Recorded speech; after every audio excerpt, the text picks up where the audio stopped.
welcome to The Natural View. I'm Maggie Jacqua. I'm the content director of Whole Foods Magazine. And my co-host is Todd Pauley of 24 Stories Marketing. Hi, Todd. Hi, Maggie. Great to see you. Great to see you too. So we have a wonderful guest today. We have Dr. Barrie Tan. He's the founder of American River Nutrition, and he is the author of The Truth About Vitamin E, The Secret to Thriving with Annatto Tocotrienols. And he's really well known in our industry for just championing the benefits of tocotrienols to the whole industry, educating us and keeping us informed. And today he's going to educate us on something new, something a lot of people may not have heard of yet. And it's a supplement called GG. I'm going to let him tell you more about that, and the full name, I'll let him say it. But it's the focus of his latest research, and we're excited to learn more about it. So welcome, Dr. Tan. Thank you. Thank you, Maggie. And thank you, Todd. So yeah, it's great to see you. Yes, me too. So looking forward to a great time to discuss about this GG. Yeah. So let's get started with, this is particularly exciting because we're talking about a new supplement and called GG, which we don't often get to talk about brand new cutting edge supplements. So let's get into it. Can you just start with the basics then in terms of what is this compound and why is it so important? And most important, the name that I'm not even going to attempt to say, GG stands for something. So let's start right there. What is that? Yeah, the GG is an acronym. The compound is called Geranylgeraniol. Geranyl, Geranol. Basically, it's two molecules of geranol stick together on this compound. This compound, I'm very excited about this, more than the fact that to assert that our company is the first one to do that, which it is. Our company is the first one to make it in the United States, which it is, and all this wonderful thing. But I'm actually more passionate about this substance. For one, this substance is made in the human body. So immediately you would want to ask, what is this substance in the human body made for? I'll come to that when Maggie asks the question. Now, geranol in the human body, unlike the plant, we make 5 carbons at a time. So our building block in the body is 5 carbon at a time, and each 5 carbon is called an isoprene unit. So when we have them, one isoprene unit, 2 together, then you have 10 carbon. So that is called a geranol. So then you have another 10 carbon together, then you can geranol. So therefore, geranol have 20 carbon. Very simple, 4 isoprene unit like that. The plant also make this. So now I'm only saying this because our audience is trying to find a connection like that. In the plant kingdom, you will hear the phrase used more often, terpenoid. Terpenes, not isoprene, terpene. That came from the plant pathologist, a plant physiologist. The plant makes 10 carbons at a time, and each 10 carbon is called a terpene. So a classic monoterpene would be limonene from the citrus flavor like that. It's a monoterpene, 10 carbon. That's it. But actually 10 carbon is a geranol. But however, the animal scientists don't use the word terpenoid in animal. It's always isoprenoid like that, if you hear it. So therefore, CoQ10 is made by the animal. CoQ10 is deca-isoprenoid. And CoQ10, 10 is 10.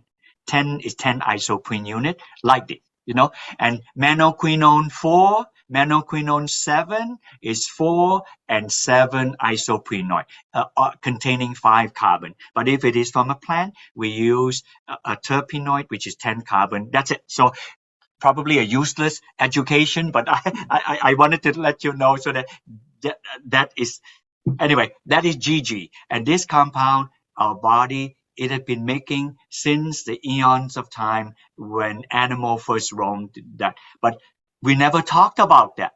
It's only in the biochemistry textbook until I happened to stumble on it Hopefully you ask me the question, how did I stumble on it? Yeah, we want to know. I mean, so Yeah. let's get to that, like what its role is in the body and why we need it. Like over time, we need more, certain reasons that we need more. What's going on in the body?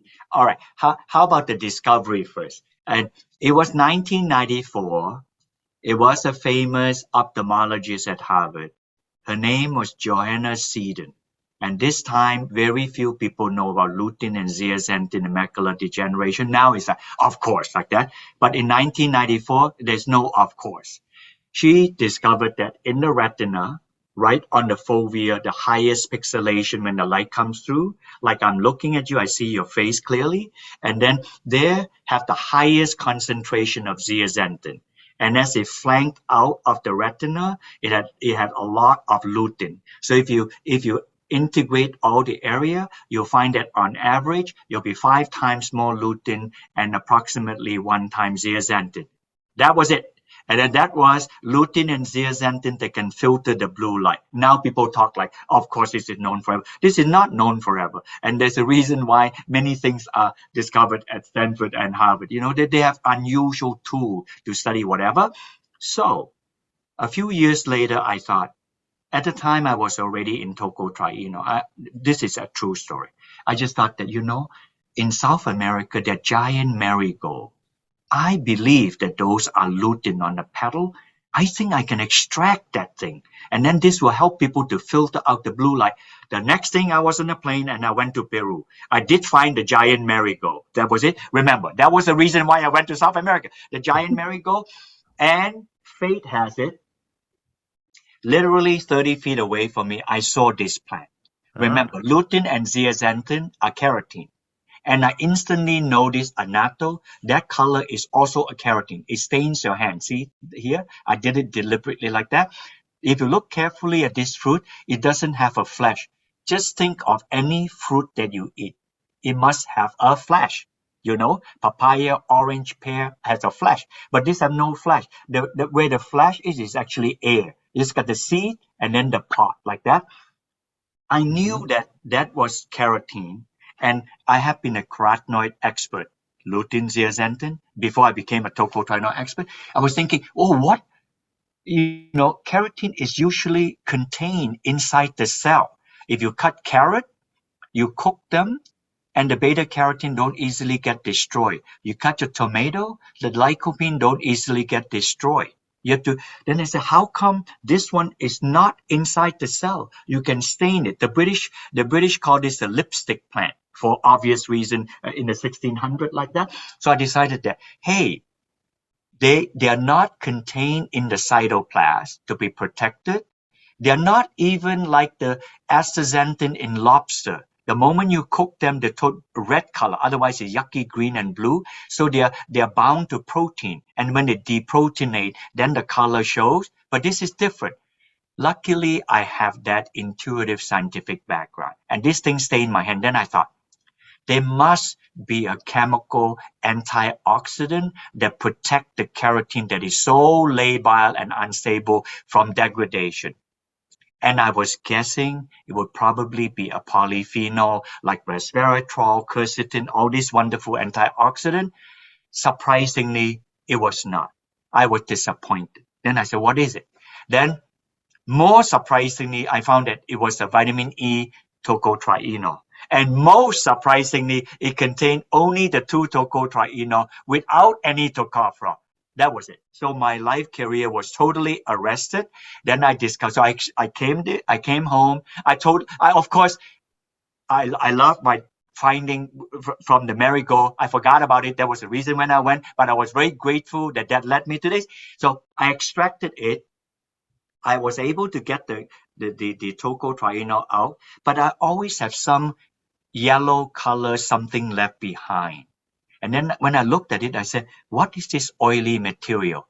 And then to my surprise, this oily material is GG.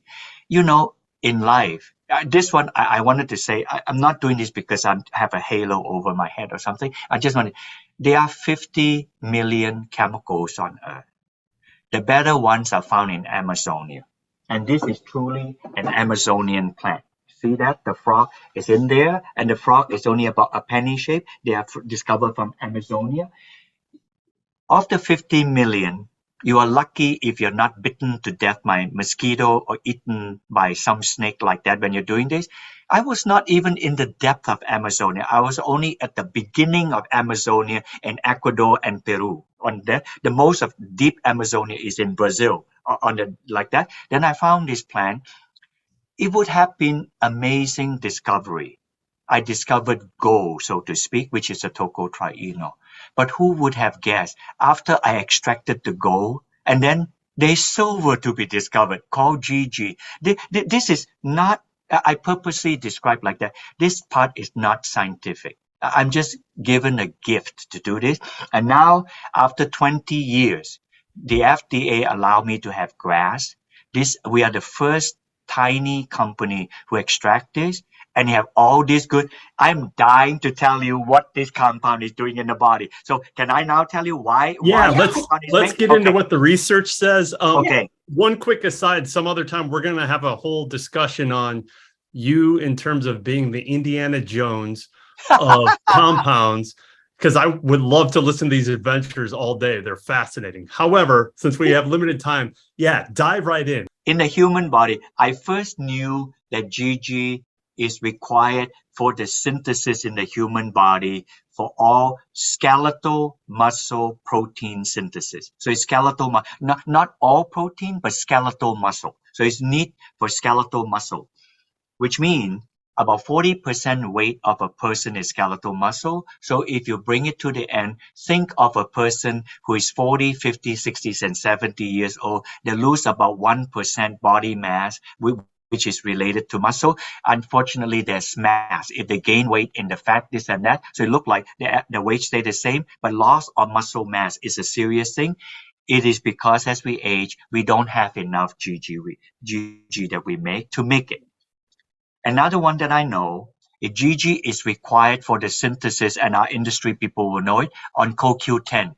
CoQ10 is required in our body for the conversion of all the fuel that we eat, the food we eat, to convert to the energy currency, which is adenosine triphosphate, which is a currency of energy that our body understands.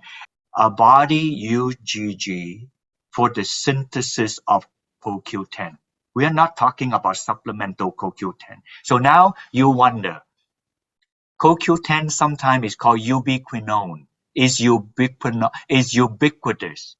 It is ubiquitous because GG is ubiquitous. You cannot have no GG in a certain part because all your body is protein. All your body is CoQ10. So GG is systemic everywhere in your body. So if you look at this carefully, if I purposely pull it off screen, the black color is the carbon and the white color the hydrogen. So now if you look in the back, almost the entire tail of CoQ10 is hydrogen and carbon. This is the reason why people talk about CoQ10 is hard to dissolve and hard to absorb. So everybody and their grandmother is having a CoQ10 product and is more bioavailable because the compound is really large. It actually is made in situ. So if you have GG, the GG, which is a much smaller molecule, absorbed immediately right away, goes straight in the cell. It will synthesize CoQ10 there in situ. This has already been shown in animal and cell line study. This is fantastically exciting. For the first time, a molecule that your body makes is supposed to make this thing that everybody know, but nobody know this guy. And without this guy can't happen. Can you imagine that? This is in the biochemistry textbook. So the last one, and then I pass it back to you for more questions. Last one doesn't mean this is the last thing GG make. This is the thing that I now currently know. If I live long enough to find out more, I'll tell you more in future interview. And in our industry, everybody is mouthing manoquinone. Everybody like that. And it's almost like a phylloquinone, which is vitamin K1, doesn't matter. Vitamin K1 got the Nobel Prize. Without it, we'll clot and we will bleed to death. We need vitamin K1. However, everybody is talking about fermentation, natto, blah, blah, blah, blah, blah. They make all this. Correct. They all do. And then the human body make this, and the human body. So now let me clarify this, and then I'll tell you the GG role. If you not say anything, oh, everybody must take MK7 because MK7 it can do this, that, and other thing. Correct. And then they say that this Japanese natto, they make MK7. Correct.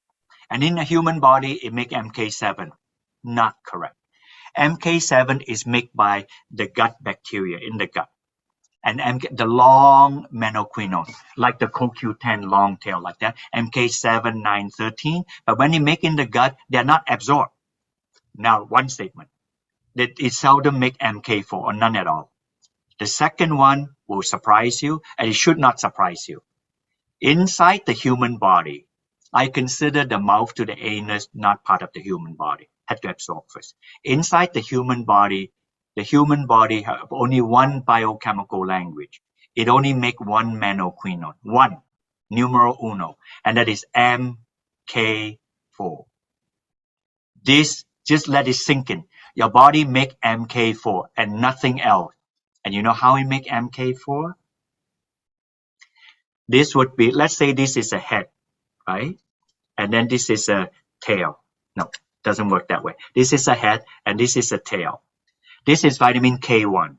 If you eat dark green leafy vegetable, you get phylloquinone, a ring and a tail. The tail is saturated.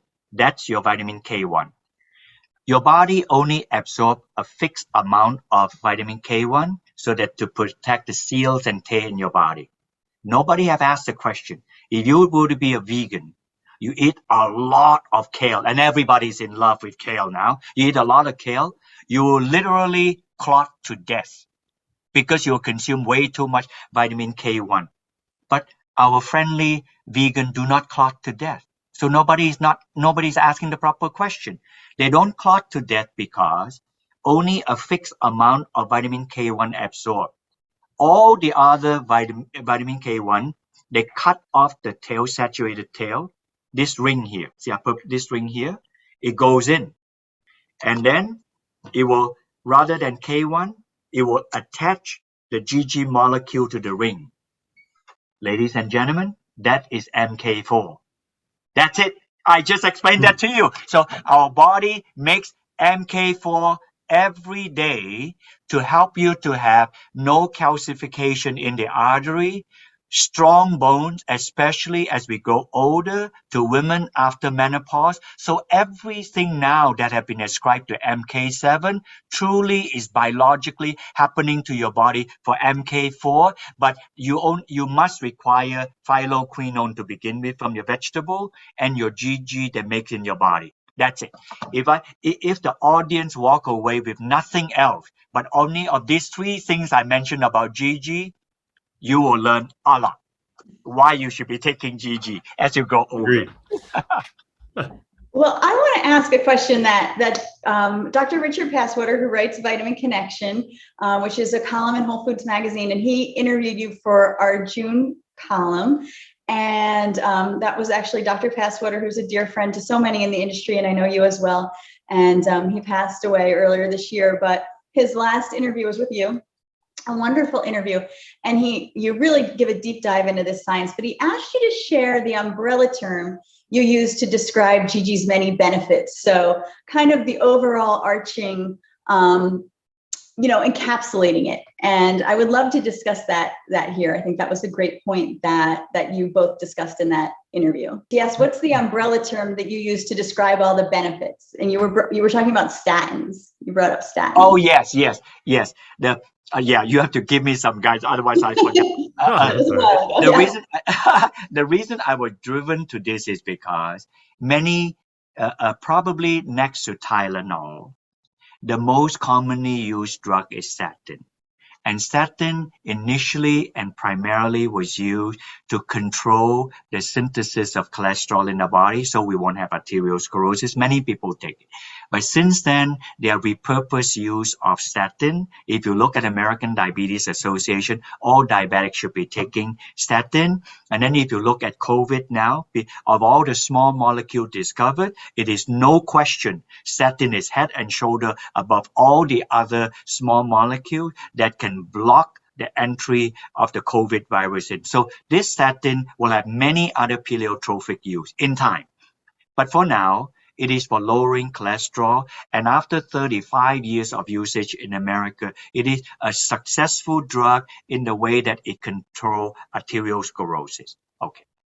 If you think of the pathway, this is a universal pathway. This is Interstate 95 from Maine to Florida. This is a main highway, not Highway 1 in California, but this is just about 1 in 3 Americans drive on this highway, like that. And the cholesterol synthesis is that highway because every part of our body must need cholesterol because otherwise we cannot live like this. So, and cholesterol synthesis is right here at the top. And C15 is right here. C10, geranol, and geranol synthesis is right here. The right here for cholesterol synthesis is C5, C10, C20. Remember, 5 carbon at a time. And statin inhibit the C5 exactly here. So when it inhibit here, C15 later, I didn't use that phrase, between 10 and 2015, it goes sideways and it makes cholesterol.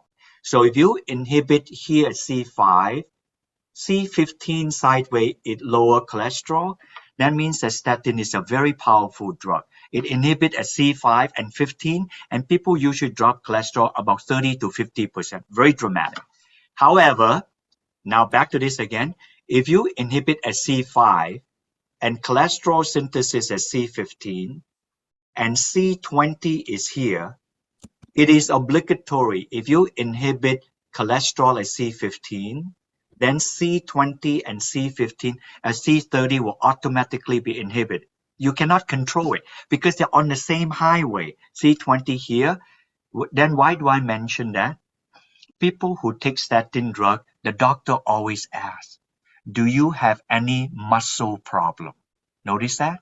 Do you have the scientific word? Do you have any myopathy? It's not the design of statin to inhibit muscle. It's the design of it to inhibit cholesterol, but it's obligatory. It will inhibit GG. And then now, 30 years later, we found out that we got to deal with this because statin is not going away. By the way, on this, while we're on this thing here, on this C20, they make GG go this direction. Makes muscle, you go this direction down, it make CoQ10. And you go this direction down this way, it make MK4. So if you inhibit GG, you will obligatorily inhibit MK4, CoQ10, and muscle synthesis. So now you would buy a bottle of CoQ10 designed for health, Jaro formula, so I'm not biased. And then you look at them, and in the back they say if you take statin drug, you should take CoQ10. So now I'm just explaining to you, if you take statin drug, why do you need to take CoQ10? Because CoQ10 drop because statin inhibit GG, and there's not enough GG to make CoQ10. That's it. So if you have to read Dr. Passwater. Now I'm so passionate. That Dr. Passwater was already not well when he did that, and he did it for a year. He said, Barrie, I need to make this thing, and because this GG has something strong to say. He said, Dick, you just tell me what you need, I will provide the answer. Finally, he gave me the last 2 or 3 questions. I asked, and please do this as fast as you can because he wants to see this coming through. So there it is. I gave you in a nutshell what wonderful thing the GG can do in the body. Yeah, that's amazing. And I wonder, so the next question I think in people's minds are, okay, there are all these great benefits. There are, there's research behind it. when you do that research, can you share with us a little bit about the amounts you used in the studies, or in other words, what do you recommend? What should people be taking in terms of GG? That's a great question, and I'll try to give the answer in a bracketed manner. In our safety and toxicological study that we provide to the FDA, and the FDA allows it as a grass generally recognized as safe, the amount that is safe is no less than 500 milligrams. So that's a top bracket. Above it doesn't mean that it's being ill, but they're comfortable with the 500 milligrams. So that's one way to think about it. So it's a top bracket. On the lower bracket, we judge it from our animal study. We did many animal study with the hind leg power thing, because it make muscle in the animal, and then we give them statin, and then it compromised the muscle push, and then we give them GG, the muscle come back again. All these things we titrated down, and from them it looked like the amount would be anywhere from 100 to 300 milligrams if you titrate to human. So that was from the animal study. So now we have started two. We hope to eventually do about 3 or 4, but now we started 2 clinical trials. So the clinical trial, the results are not out, but at least I can tell you the dosage. So when we commit to the dosage, then it's committed. Yes or no, we'll have to wait to see. I'll tell you the first one first. The first one, it was from a Japanese study. They gave animal GG, and then they found out that it boosts the increase of testosterone in old rats. Now, in the American, we are always interested in the bedroom thing, so increase testosterone, increase the sexual drive like that. In the Japanese population, they have a lot of elderly. The increased testosterone is to help the elderly people to have thrive, so that they can walk like that, give them muscle strength. The testosterone is also connected to muscle. So we're doing the study in Florida. We gave 2 groups. With dose escalation, initially 150 milligrams, and after 2 months or so, we increase it to 300 milligrams. So dose escalation. That study we will see when it would complete by the end of this year. The second study is very dear to my heart. It's done in Texas. It is it's under the care of a cardiologist or people on statin drugs with confirmed myopathy. So people with heart disease on statin with confirmed myopathy, and there will be a dummy group, placebo control. There will be a group on 150 milligrams, and then there will be a group on 300 milligrams. Now that group is much more difficult to design. It will probably go until end of next year. That one is specifically to see if the myopathy will be mitigated or reduced or stopped. So the first one is to see if the testosterone would increase, but in both the group, it's just designed differently. It's 150 milligram and 300 milligram, and you can go online. We call this, we don't push our trademark, but we have a trademark, the Geranylgeraniol GG. We call it GG Gold.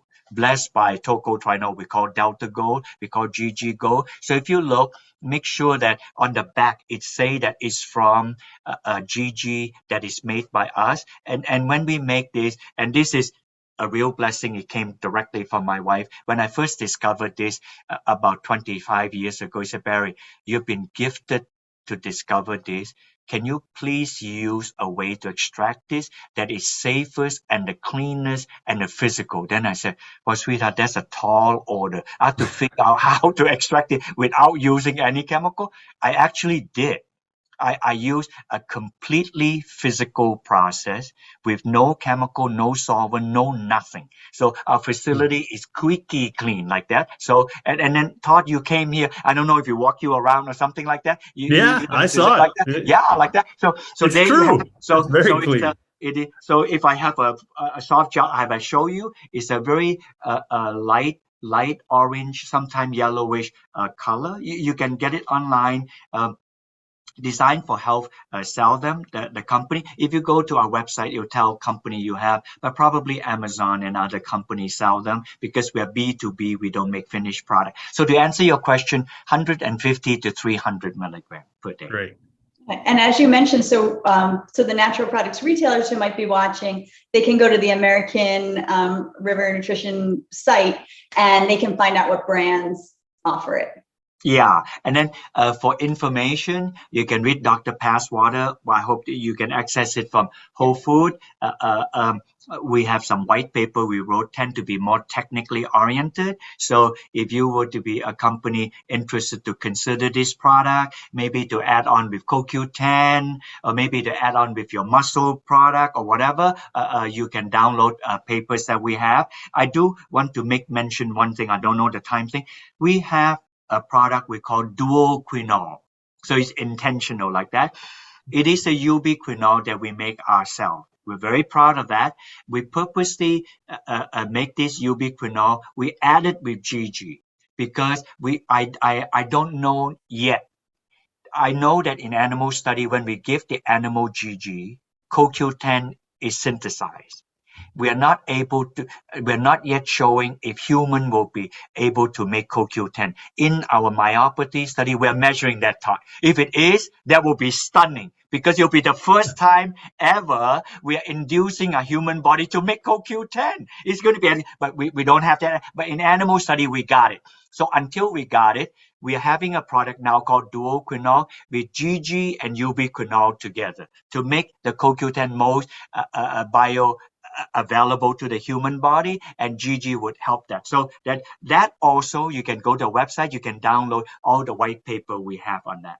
Excellent. And I love it. I mean, I love how passionate you are about it, because this is really cutting edge information, and you'll definitely keep us posted. I know as some of the clinical studies come out and this new research comes out, and we will keep sharing the news. And I will definitely on YouTube and on the Whole Foods Magazine version of this interview, we'll include the link to Dr. Passwater's interview in Vitamin Connection, so people can really get a deep dive, and the references are all there. So if you want to really dive into the science, and also on American River Nutrition website, you can gain all that additional knowledge.